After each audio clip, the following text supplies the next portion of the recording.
26th question. If the magnification has a positive magnification positive ఉన్నది positive sign, then the image is definitely image అనేది ఎట్లా ఉంటుంది అంటున్నాడు. So మనకు బాగా తెలిసిన కాన్కేవ్ మిర్రర్ గురించి ఆలోచించండి. ఓకేనా? కాన్కేవ్ మిర్రర్ గురించి కనుక ఆలోచిస్తే, కాన్కేవ్ మిర్రర్ గురించి కనుక మనము ఆలోచించినట్టయితే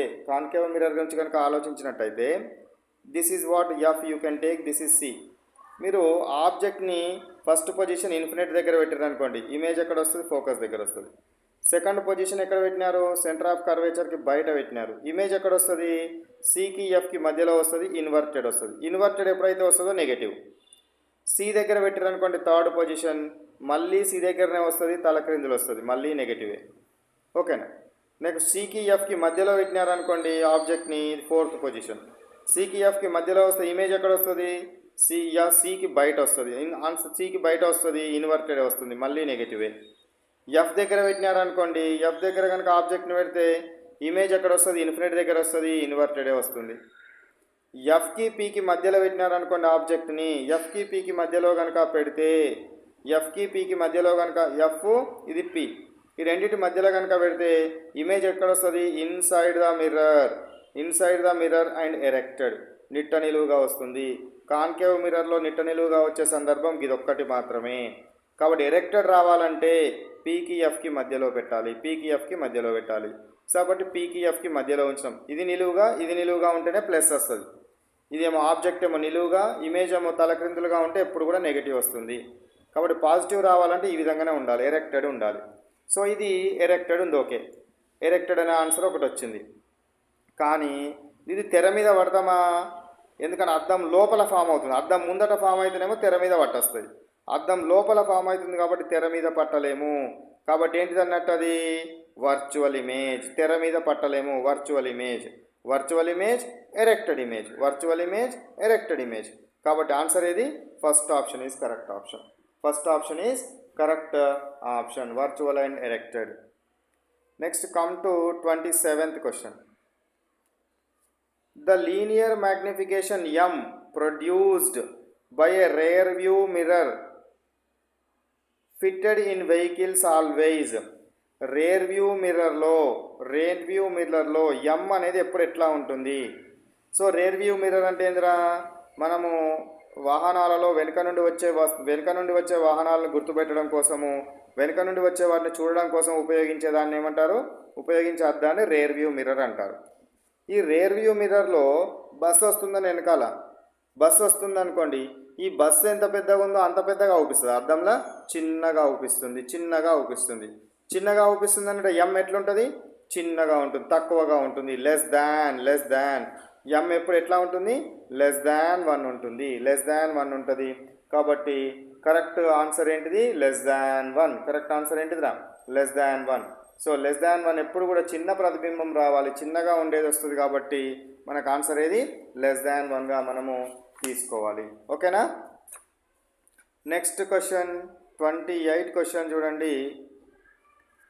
the shining of kundans on the saris when the light rays are incident is. So మనకు కుందన్స్ అంటే ఏంటివిరా? శారీల మీద ఉండేవి మెరిసేటి ఉంటాయి చూడండి, వాటి కుందన్స్ అంటారు. చీరల మీద మెరిసే రకంగా మెరుస్తూ ఉంటాయి, లైట్ పడ్డా కొద్ది మెరుస్తూ ఉంటాయి, వాటి కుందన్స్ అంటాం. సో కుందన్స్ అనే దాని మీద పడ్డ లైట్ పడి రిఫ్లెక్ట్ అవడం వల్ల అది మెరుస్తూ ఉన్నట్టుగా అవుపిస్తుంది. సో ఈ కుందన్స్ ఎట్లా ఉంటుంది? కుందన్స్ యొక్క సర్ఫేస్ ఎట్లా ఉంటుంది? రఫ్ సర్ఫేస్ ఉంటుంది, స్మూత్ సర్ఫేస్ ఉండదు, రఫ్ సర్ఫేస్ ఉంటుంది. రఫ్ సర్ఫేస్ మీద ఎప్పుడు లైట్ పడ్డా కూడా రిఫ్లెక్షన్ అనేది ఆర్డర్గా ఉండదు, డిజార్డర్ అంటారు. దాన్నే ఇన్ఆర్డర్ అని కూడా అనడం జరుగుతుంది, అంటారు. ఆర్డర్, డిజార్డర్ లేదా ఇన్ఆర్డర్ రిఫ్లెక్షన్ జరుగుతుంది. ఆర్డర్ రిఫ్లెక్షన్ జరగాలంటే స్మూత్గా ఉండాలి. ఇది స్మూత్గా ఉండదు, దీని యొక్క సర్ఫేస్ అనేది స్మూత్గా ఉండదు, గరుకుగా ఉంటుంది. గరుకు తలం మీద ఎప్పుడు కానీ ఇప్పుడు స్మూత్గా ఉందనుకోండి, లైట్ రేస్ ఇట్లా వచ్చి ఇట్లా పడతాయి, లైట్ రేస్ ఇట్లా వచ్చి ఇట్లా వెళ్తాయి. ఓకేనా? అదే గరుకుతలంగా కనుక ఉన్నట్టయితే ఒకసారేమో ఇంత యాంగిల్ తోటి పడితే ఇంకొకసారి ఇంత యాంగిల్ తోటి పడుతుంది, ఇంకొకసారి ఇంత యాంగిల్ తోటి, అంటే డిఫరెంట్ యాంగిల్స్ తోటి రిఫ్లెక్షన్ అవుతూ ఉంటుంది. దాన్ని ఇన్ఆర్డర్డ్ రిఫ్లెక్షన్ అంటారు లేదా డిజార్డర్డ్ రిఫ్లెక్షన్ అంటారు. 29th క్వశ్చన్ చూడండి. ఇన్ ద గివెన్ ఫిగర్, ఈ ఫిగర్ ముచ్చట చూడండి. సో ఈ ఫిగర్లో ఏమైందో చూడండి. ఫిగర్లో ఏమైందిరా మనకు, ఇక్కడ in figure O is the object పెట్టినాడు. ఓకేనా. ఐ ఇమేజ్, ఐ అనేది ఇమేజ్, ఐ అనేది ఏంటిది మనకు ఇమేజ్, ఐ అనేది ఇమేజ్. నెక్స్ట్ది పి అనేది pole, angles are at 0 CI are θ1 θ2 θ3. So 0 కాదు, ఇది ఓ. సో ఓ దగ్గర యాంగిల్ θ1, సి దగ్గర యాంగిల్ θ2, ఐ దగ్గర యాంగిల్ θ3. అప్పుడు వీటి మధ్య రిలేషన్ ఏం అడుగుతున్నాడు, θ1 θ2 θ3 మధ్య రిలేషన్ ఏంది అని అడుగుతున్నాడు. సో ఇక్కడ ఒక్కసారి మనము ఈ యొక్క యాంగిల్స్ చూడండి. ఈ యాంగిల్స్ ముచ్చట తీస్తే మనకు తెలుస్తుంది. సో ఇక్కడ యాంగిల్ ఏం తీసుకుందాము,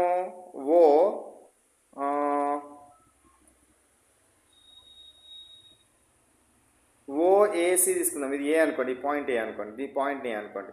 సో ఓఏసి కనుక తీసుకున్నట్టయితే, ఈ ట్రయాంగిల్ కనుక తీసుకున్నట్టయితే, ఇక్కడ ఫస్ట్ ఫామ్ అయిన triangle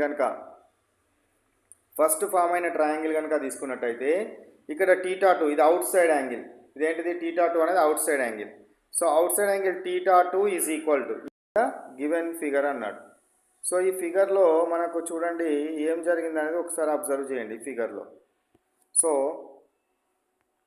let we take what, ఈ ఫిగర్ని తీసుకుంటున్నాను, I'm taking what this figure. So ఇక్కడ మనకు ఈ యొక్క బాహ్య కోణము సి అనే దగ్గర బాహ్య కోణం తీసుకున్నాం. ఈ బాహ్య కోణం ఎంత ఉంది, θ2 ఉన్నాడు. ఈ ట్రయాంగిల్లో ఈ బాహ్య కోణము ఈజ్ ఈక్వల్ టు దానికి లోపల ఉన్న రెండు అంతర కోణాల మొత్తం, ఒకటి θ1 ప్లస్ ఇది యాంగిల్ ఆఫ్ ఇన్సిడెన్స్, ఇక్కడ ఫామ్ అయ్యే ఇన్సిడెన్స్ యాంగిల్ ఏది ఉంటుందో యాంగిల్ ఆఫ్ ఇన్సిడెన్స్. ఓకేనా. నెక్స్ట్ రిఫ్లెక్టెడ్ రే ఇచ్చిండారా. నెక్స్ట్ చూడండి సెకండ్ దానిలో కనుక మనం తీసుకున్నట్టయితే సిఏఐ, ఇది ఏ అనుకున్నాం కదా, ఇది ఏ, ఈ పాయింట్ ఏ, సిఏఐది కనుక మనం తీసుకున్నది ఇది రిఫ్లెక్టెడ్ రే వస్తుంది. సో ఈ రిఫ్లెక్టెడ్ రేలో θ3, ఇది θ3. So θ3 is equal to so θ2 ఇది ఇన్సిడెంట్ యాంగిల్ ఉంటుంది కదా, θ2 ప్లస్ ఆర్ అవుతుంది. ఓకేనా. సో అట్లనే θ2 is equal to θ1 plus I అయింది.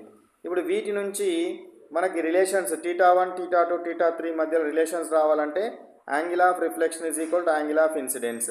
సో ఆర్ రావాలంటే R is equal to what, θ2 minus θ3. I రావాలంటే ఏం రావాలి, θ2 minus θ1. So I is equal to R. ఈ రిలేషన్స్ నుంచి ఇక్కడ స్క్రీన్ నాకు సరిపోదు కాబట్టి మీకు వచ్చే ఆన్సర్ ఏమొస్తుందంటే 2θ2 ఈజ్ ఈక్వల్ టు θ1 ప్లస్ θ3 వస్తుంది. ఓకేనా. సో నేను ఇది మళ్ళీ మీకు క్లాస్ రూమ్లో ఎక్స్ప్లెయిన్ చేస్తాను. ఒకవేళ నాకు టైం లేకపోతే మీరు ఫిజిక్స్ సార్ని అడగండి, ఫిజిక్స్ సార్ని అడిగితే సార్ అయినా ఎక్స్ప్లెయిన్ చేస్తాడు. ఓకేనా. సో నేను ఎవ్రీ మండే రోజు మీకు సూపర్విజన్ క్లాస్కి వస్తాను, లేదా సాటర్డే రోజు వస్తాను కదా, టైమింగ్ని బట్టి సాటర్డే ఆర్ మండే రోజు నేను సూపర్విజన్ క్లాస్కి వచ్చినప్పుడు ఐ విల్ ఎక్స్ప్లెయిన్. ఓకేనా. Otherwise you can ask your physics teacher. Next question. So the ratio of the focal length to the radius of curvature of a spherical mirror is, ratio of focal length to the radius of curvature అంటే f/r is equal to ఎంత అని అడుగుతున్నాడు. So ఓకేనా. So focal లెంత్కి radius of కర్వేచర్కి మధ్యలో ratio ఎంత అని అడుగుతున్నాడు.